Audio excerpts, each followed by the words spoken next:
Bonjour, bienvenue pour ce nouveau live. J'espère que vous allez bien. Aujourd'hui, je vais aborder un sujet plutôt estival puisqu'il s'agit d'illustrer n'importe où. Donc, c'est quelque chose qui peut vous intéresser, qui semble vous intéresser. D'ailleurs, je vous ai posé la question sur Instagram. Vous m'avez posé beaucoup de questions à ce sujet.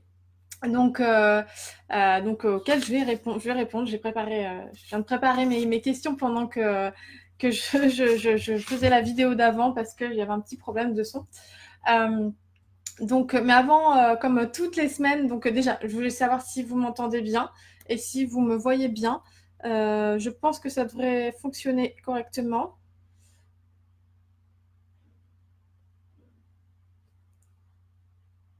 Normalement, ça devrait fonctionner.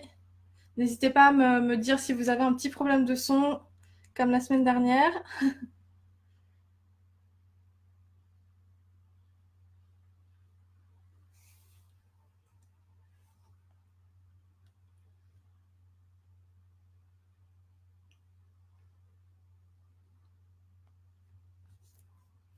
Alors, je vais commencer. Je voulais juste vous rappeler avant de commencer que, comme toutes les semaines, mercredi c'est la newsletter hebdo et la newsletter hebdo, si vous n'êtes pas encore inscrit, d'ailleurs, je vais vous donner le lien.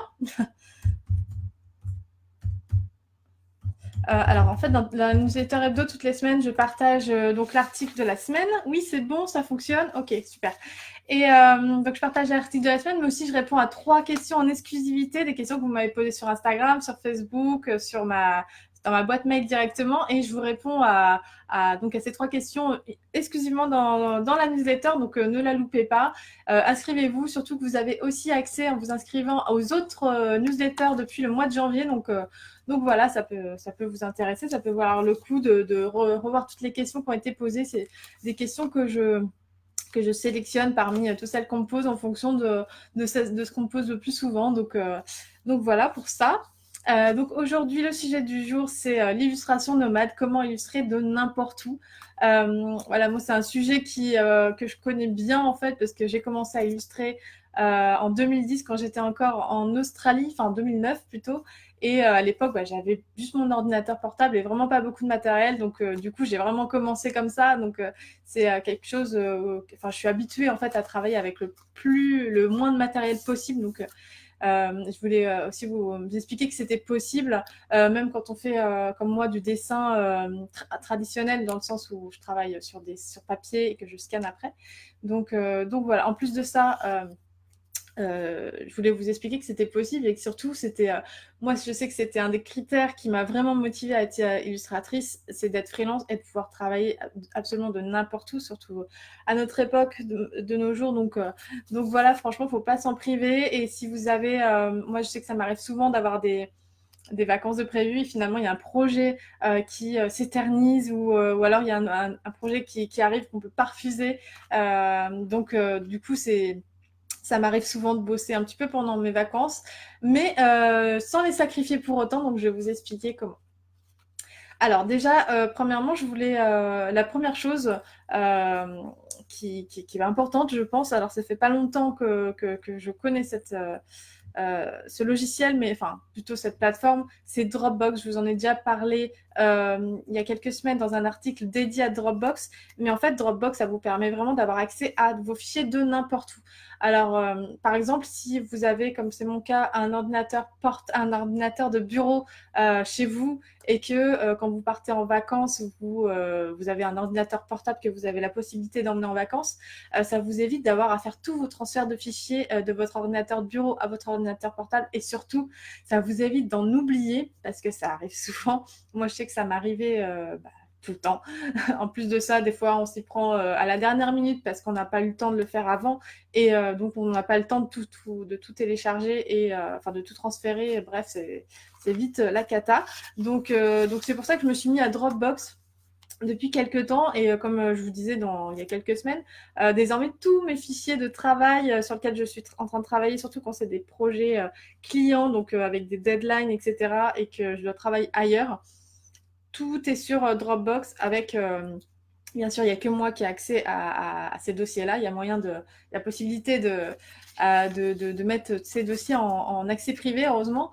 et aussi de les partager avec les clients quand c'est des fichiers qu'on a envie de partager avec le client, quand c'est des fichiers finaux, tout simplement. Donc vraiment, Dropbox, j'en parle beaucoup en ce moment, mais c'est vraiment, moi, ça m'a... Enfin, je connaissais Dropbox depuis un moment, mais utilisé comme ça, c'est vraiment top. Comme je vous disais l'autre jour, en fait, le principe d'avoir Dropbox, c'est aussi d'installer l'application Dropbox qui permet d'avoir accès à ces dossiers Dropbox comme si ils faisaient partie de votre ordinateur et pas uniquement en allant sur le site, etc. Et en plus, vous pouvez vraiment les manipuler, les enregistrer, etc. comme vos fichiers normaux. Il n'y a pas de latence, il n'y a pas de... Voilà. Vous avez l'impression d'avoir un ordinateur en plus dans votre ordinateur, donc c'est vraiment génial. Et ça vous permet de ne pas avoir à faire de transfert, comme je vous disais, quand vous partez sur un lieu de vacances où vous avez un autre ordinateur à disposition sur lequel vous pouvez travailler. Donc ça, c'est vraiment génial, je vous recommande.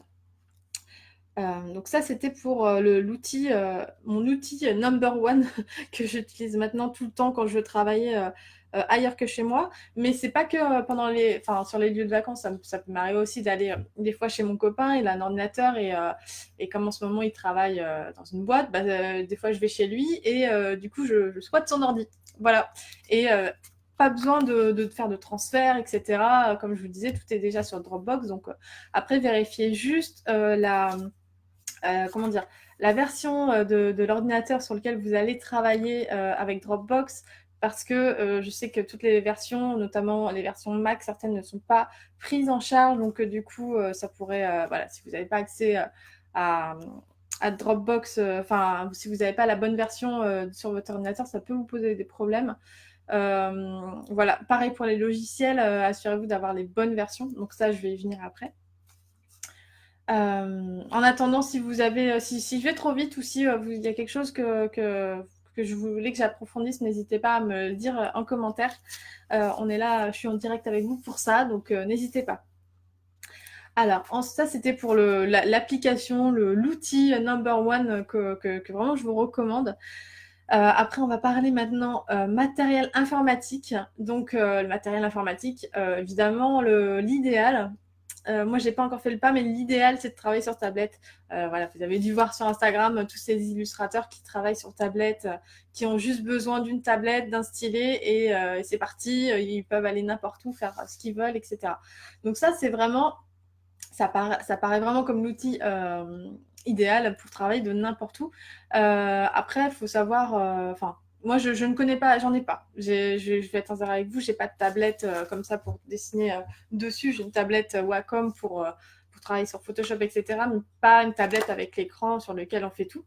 Enfin, c'était de ce genre de tablette dont je voulais vous parler, genre du type iPad, etc. Pour travailler avec Procreate, par exemple. Donc ça, c'est vraiment l'idéal pour travailler de partout. Après, je ne connais pas les éventuels problèmes qu'on peut avoir. Mais j'imagine qu'il faut avoir accès à une prise de courant, qu'il doit y avoir. Donc voilà, je ne vais pas pouvoir approfondir ce sujet-là aujourd'hui, mais du coup, si vous êtes comme moi, si vous n'avez pas encore passé franchi le pas de l'illustration 100% numérique, donc avec une tablette, mais que vous dessinez toujours de façon traditionnelle, donc soit au crayon, sur papier, à la peinture, etc., vous avez besoin dans ce cas-là d'un ordinateur portable et d'un scanner. Alors, en ce qui concerne le scanner, un scanner format A4 plat, tenez, je vais vous le montrer, le mien, comme ça, vu qu'on est en direct, ça sera encore plus simple. Voilà. Donc, il est un peu vieux, hein. Voilà, c'est vraiment le format A4. Il est un peu vieux, ça fait déjà 7 ans, je crois que je l'ai. Mais ce genre de scanner, c'est vraiment incroyable. Je crois que je peux scanner jusqu'à 1200 ou 2400 dpi, je crois, mais je ne vais jamais aussi loin dans mes scans. Généralement, 600, c'est le grand max. Après, ça dépend de ce que vous faites. Je sais que mon copain, par exemple, il aime bien scanner des petits bouts de trucs en très grand. Donc, mais bon, ça, chacun son style. Mais en tout cas, un scanner comme ça, pour moi, c'est largement suffisant. En plus, comme vous pouvez le voir, ça prend pas beaucoup de place. Hein. Voilà, c'est pas hyper lourd. Et ce genre de scanner, ça démarre dans les 60 €. Moi, c'est mon deuxième scanner. Le premier comment dire, a vécu 10 ans. Et un jour, un petit peu alcoolisé, je l'ai fait tomber par terre. Donc, du coup, voilà, je l'ai remplacé. Mais il a quand même fonctionné très bien pendant 10 ans. Et là, celui-là, je l'ai déjà depuis 7 ans. C'est un Canon. Et l'autre aussi, c'était un Canon. Et il fonctionnait très bien jusque-là, jusqu'à ce que je le fasse tomber. Et celui-là, il fonctionne encore très bien. Et du coup, je vous ai mis des petits exemples sur mon site, sur l'article d'aujourd'hui, sur le blog. Donc, je vous invite à aller voir ça si vous voulez avoir des liens de ce type de scanner. Je vous dis, ça commence dans les 60 €, il y en a 90 €. Enfin, voilà. Après, ça va être des scanners 90 €. Je pense qu'ils scannent vraiment genre à 4800 dpi, etc. À voir si c'est vraiment utile pour vous. Mais comme je vous disais, moi, un scanner comme ça suffit largement. Même pour vos grandes pièces, si jamais vous voulez dessiner des plus grands que A4 finalement. Il y a l'outil qui est Photomerge dans Photoshop qui permet, vous savez, de scanner en plusieurs fois votre dessin A3 en 3 boules, un côté, l'autre côté, puis le milieu. Et en fait, après avoir enregistré vos scans avec l'outil Photomerge, donc c'est affiché, non, fichier automatisation Photomerge, si je me souviens bien, vous avez la possibilité de reconstituer votre dessin automatiquement avec cet outil sans rien avoir à faire. Et en général, ça marche très très bien. Si vous voulez une petite démo, je vous l'avais fait en démo dans mes stories à la une sur Instagram. Donc, mon pseudo, si vous voulez aller voir, c'est Elodie Illustration, donc avec underscore sur Instagram. Ah non, ça ne marche pas. Et du coup, oui, donc ça sera dans les stories à la une et la story qui s'appelle tuto. Voilà, je vous mets le lien de mon compte Instagram. Donc je vous disais, oui, vous allez dans les stories à la une, vous cliquez sur tuto et vous pourrez voir comment je fais pour reconstituer plusieurs bouts de dessin en un seul finalement. Un dessin A3 en l'occurrence, que j'avais scanné en plusieurs fois dans mon scanner A4 que j'ai depuis 7 ans, que j'utilise, j'utilise que ce scanner, et que je reconstitue ensuite dans Photoshop. Donc voilà, je vous invite à aller voir ce petit tuto si ça vous intéresse. Alors ça, c'était pour le matériel. Donc on a vu que pour dessiner de façon traditionnelle, vous avez besoin donc d'un scanner et bien sûr d'un ordinateur portable.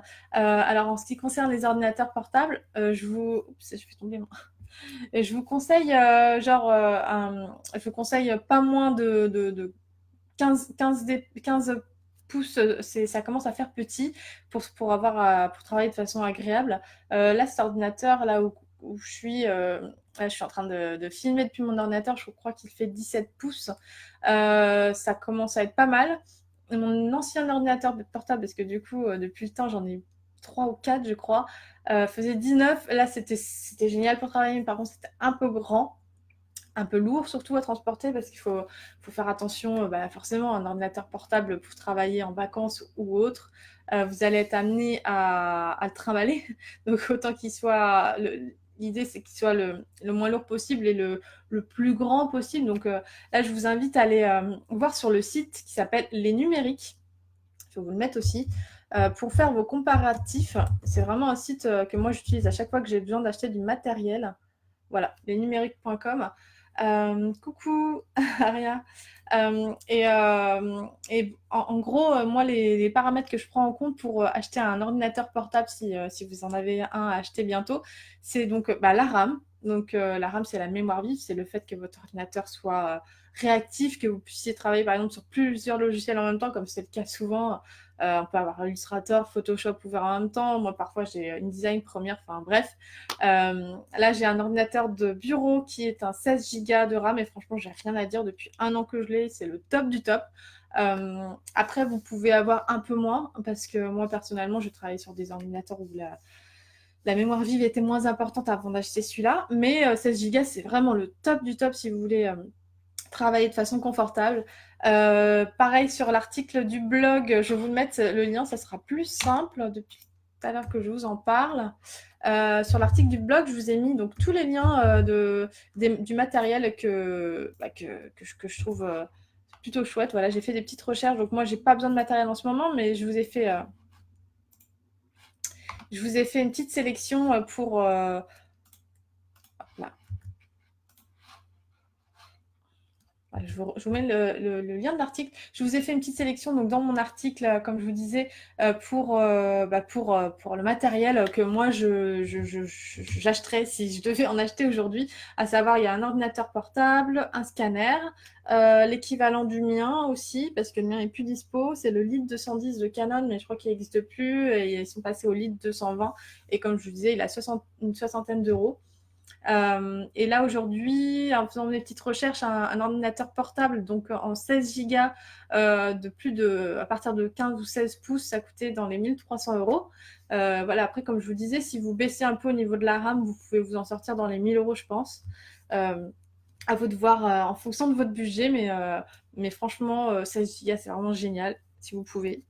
Voilà, ça c'était pour l'ordinateur. Forcément, ah oui, forcément, qui dit ordinateur dit et scanner dit sac à dos renforcé. Donc aujourd'hui, il existe tout un tas de sacs à dos, plus ou moins esthétiques d'ailleurs, parce qu'à l'époque, moi, j'en ai pas, j'ai encore une vieille sacoche, mais là, je pense que je vais investir dans un sac à dos. C'est quand même vachement plus pratique pour prendre le train, etc. Parce qu'on a sa valise, on a plusieurs sacs.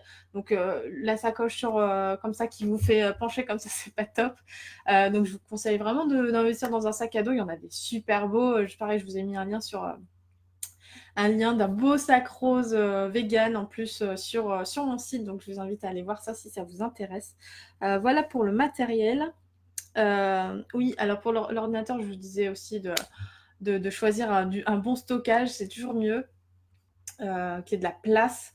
Là, moi, mon ordinateur, il y a plusieurs terras, mais je pense que après, ça dépend de l'utilisation que vous en avez. Si c'est vraiment un ordinateur de dépannage pour aller, pour vous promener, entre guillemets, pour partir en vacances, c'est peut-être pas utile, mais si c'est votre ordinateur sur lequel vous allez travailler tous les jours, c'est bien d'avoir quand même pas mal de stockage.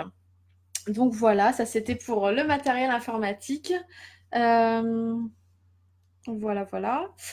Ensuite, au niveau des logiciels, alors forcément, si même si vous travaillez sur Procreate, sur une tablette, etc., à un moment donné, vous aurez quand même besoin de Photoshop, ne serait-ce que pour recadrer enfin, il y a plein de choses, je pense, qu'on peut faire dans Photoshop, qui sont quand même plus pratiques à faire dans Photoshop que dans un autre logiciel. Et puis, c'est vraiment le logiciel par excellence, ne serait-ce que pour vos photos Instagram, etc. Enfin, voilà.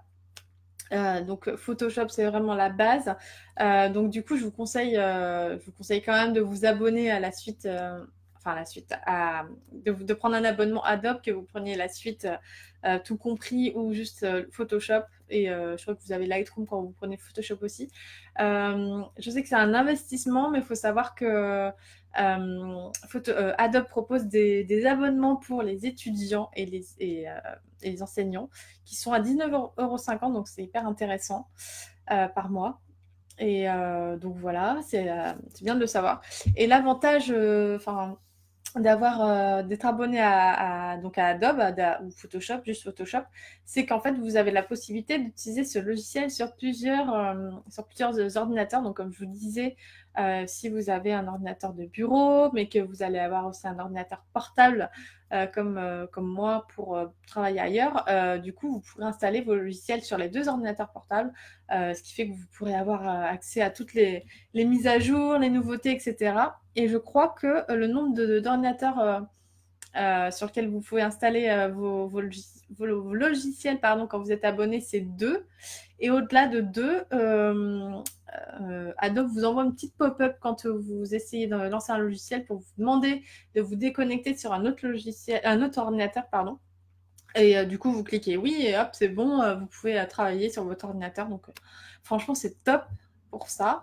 Et je sais que c'est un investissement. Je reçois souvent des messages de personnes qui me disent est-ce qu'il y a une alternative à Photoshop? Est-ce qu'on peut faire sans, etc.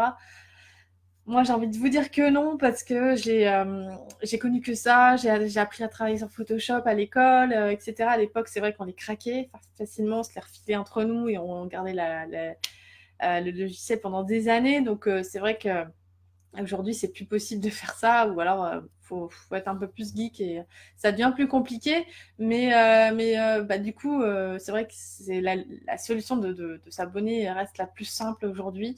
Et c'est vrai que c'est un investissement, mais pour le coup, c'est un investissement que vous ne regretterez pas parce que moi, c'est des logiciels, que ce soit Illustrator, InDesign, Photoshop, Lightroom, que j'utilise quasiment tous les jours. Première, je sais pas si je l'ai dit, After Effects, enfin voilà, c'est des logiciels que j'utilise tous les jours, enfin au moins une fois par semaine pour toute la suite. Donc voilà, franchement, je vous conseille de franchir le pas pour ça. Et je ne suis pas du tout sponsorisée ou quoi que ce soit pour vous dire ça. C'est vraiment des logiciels que moi j'utilise et donc je ne pourrais pas me passer. Donc c'est pour ça que je vous en parle. Voilà, et pour la dernière chose évidemment dont vous aurez besoin pour travailler de n'importe où, c'est surtout une bonne connexion Internet. Donc voilà, ça c'est vrai que si vous avez tout le matériel et qu'au final vous n'avez pas une connexion Internet digne de ce nom, bah, ça va juste vous faire péter des câbles en fait et vous ne pourrez pas travailler comme vous voulez. Donc avant de partir où que ce soit, assurez-vous d'avoir au moins une bonne connexion Internet ou accès à un cybercafé si jamais vous devez juste envoyer des fichiers ou des mails. Voilà, c'est surtout pour ça, hein. C'est surtout pour les envois de fichiers, surtout qui sont un peu lourds, qui peuvent être plus problématiques si vous n'avez pas une bonne connexion Internet, si vous êtes dans un pays voilà, ou même au fin fond de certains villages, même en France, où la connexion est pourrie. Je parle de chez moi, par exemple, la connexion est vraiment pourrie dans l'île de Léon. Donc, il n'y a pas besoin d'être à l'étranger pour avoir ce genre de problème. Donc voilà, assurez-vous de ça. Et mais en général, on arrive toujours quand même à trouver une connexion, ne serait-ce que pour juste envoyer ses fichiers ou répondre à ses mails. Donc, il faut juste un petit peu s'organiser et du coup, bah voilà, planifier plus les choses en amont, se dire bon bah tel jour je vais envoyer mes fichiers, tel jour je fais ci, mais voilà, mais de toute façon, quand vous travaillez à l'étranger ou ailleurs que chez vous, ça vous demande forcément plus d'organisation. Donc c'est pour ça que moi je vous donne mes petites astuces aujourd'hui. Donc comme on l'a vu avec Dropbox, qui vous permet de vous soulager, voilà, d'avoir à penser à quel fichier vous devez en prendre, etc. Mais bon, pour le reste, il faut quand même s'organiser et planifier un petit peu les choses à l'avance. Voilà pour ça. Ensuite, donc là, on a vu, je vais vous faire un petit récap pour ceux qui arrivent. Je vois qu'il y a des personnes qui sont arrivées entre-temps. Donc aujourd'hui, je vous raconte, enfin, je vous donne mes petites astuces pour travailler de n'importe où. Et je vous disais déjà que si vous avez accès à un ordinateur là où vous allez aller pendant vos vacances, par exemple chez vos parents, je sais qu'il y a beaucoup de personnes comme moi qui rentrent chez leurs parents pendant les vacances ou même tout au long de l'année. Et si vous avez accès à un ordinateur de là-bas sur lequel vous pouvez travailler pour l'occasion, je vous conseille de prendre un abonnement Dropbox. Vous avez le droit à un bon espace de stockage gratuitement déjà et surtout de télécharger l'application pour avoir accès à tous vos fichiers sur l'ordinateur sur lequel vous allez aller. Donc, c'est vraiment cool pour ça. Ensuite, au niveau du matériel informatique, on a vu que si vous travaillez sur une tablette du style iPad avec Procreate, c'est l'idéal, mais que sinon, il fallait automatiquement investir dans un scanner A4 plat, voilà, de ce type-là, qui est top. Ça, c'est un Canon et c'est vraiment top. Et un ordinateur portable, voilà. Et ensuite, au niveau et d'investir dans des licences Adobe, voilà, pour pouvoir travailler sur des ordinateurs distants. Ensuite, au niveau du matériel artistique. Alors là, c'est pareil. Au niveau du matériel artistique, il faut prévoir quelque chose de léger, quelque chose de pratique à transporter. Donc, on oublie tout ce qui est gros pots de peinture, palettes, etc. Ça, on oublie, hein, ou à moins de vraiment pas pouvoir en faire l'impasse. Mais l'idéal, c'est d'avoir, vous savez, les petites, j'ai pas pensé à la sortir là, mais d'avoir, vous savez, les petites palettes d'aquarelle hyper faciles à transporter du style Winsor et Newton. Je vous ai mis encore une fois des liens sur l'article. Ce genre de petites palettes où il y a en plus le petit pinceau qui va avec, donc ça c'est vraiment génial pour coloriser. Après pour dessiner, vous pouvez dessiner avec des crayons de couleur, des crayons de papier, etc. Au niveau du papier, donc là toujours, moi je vous conseille, enfin c'est ce que je faisais en tout cas, je travaillais tout le temps. Là, je revois en arrière quand je travaillais en Australie. Au début, j'ai commencé à dessiner sur des grandes feuilles, mais je me suis vite rendu compte que bah, les feuilles A4, c'est quand même plus simple. Vous pouvez les trimballer dans des chemises, etc. Elles seront à l'abri. Donc, c'est vraiment ce que je vous recommande. Et en plus de ça, bon, ça suffit en fait en général à moins de même un format A4, un bon format A4 bien scanné proprement, ça peut vraiment ça peut suffire pour à peu près n'importe quel type d'illustration. Euh, Moi, je sais que par exemple, quand je dessine des visages, je redessine, enfin, quand je dessine des personnages, j'ai tendance à redessiner en plus grand les visages pour avoir plus de détails. Et après, bah, dans Photoshop, je les incorpore sur mon corps. Mais sinon, du format A4, c'est vraiment le top. Et franchement, même du papier machine, c'est vraiment, enfin, pas trop, de pas trop mauvaise qualité quand même. Franchement, ça fait très bien le taf. Donc, je vous conseille de tabler sur ça. Ou si vous préférez, vous pouvez aussi investir dans un carnet du style Moleskine. Maintenant, ils font des carnets art avec du vrai papier pour dessiner qui est vraiment top. Donc voilà, ça c'est vraiment l'idéal pour travailler et pour travailler et puis pour travailler léger surtout quoi. Voilà. Et ensuite, une dernière chose par rapport au fait de travailler à distance, enfin ailleurs que chez soi, on m'a beaucoup posé cette question. On me disait comment tu fais pour rester concentré, comment tu arrives à, à faire la part des choses entre le travail et les vacances et le plaisir en gros. Alors moi, quand je travaille chez moi à Oléron, que j'ai pas le choix, que j'ai des projets à terminer, etc. Ce que j'aime bien faire en fait, c'est de me lever assez tôt, genre aux alentours de 6 heures et de travailler pendant 4 heures d'affilée jusqu'à 10-11 heures. Bon, des fois, des fois, je commence plus tard. Donc, en gros, à midi, j'ai fini de travailler.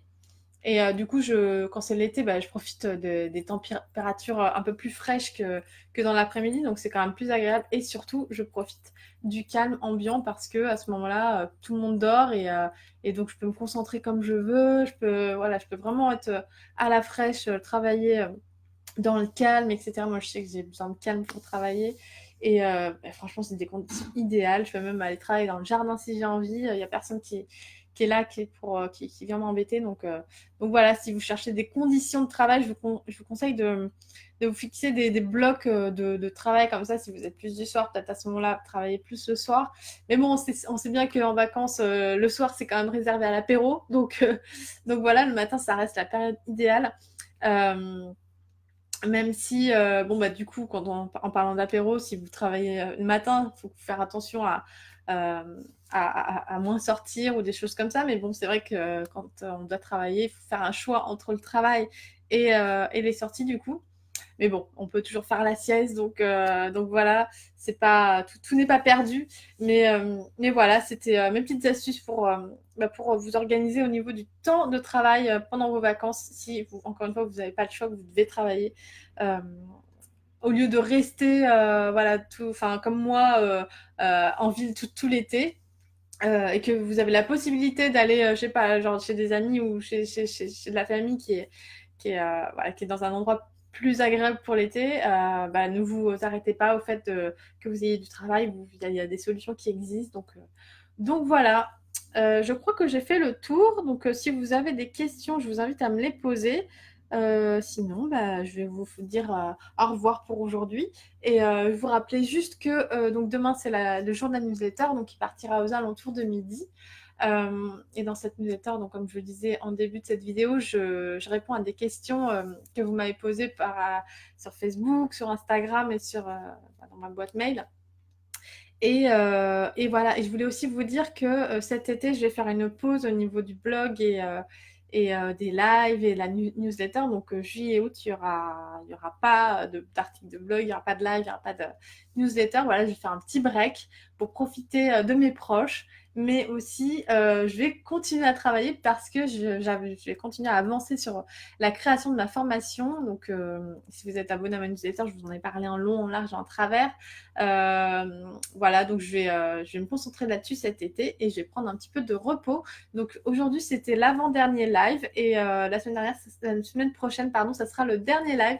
Donc voilà, je voulais quand même vous prévenir, je ne l'avais pas fait la semaine dernière. Donc voilà, bah, j'espère que cette petite vidéo vous aura plu. Et puis sur ce, je vous dis à bientôt.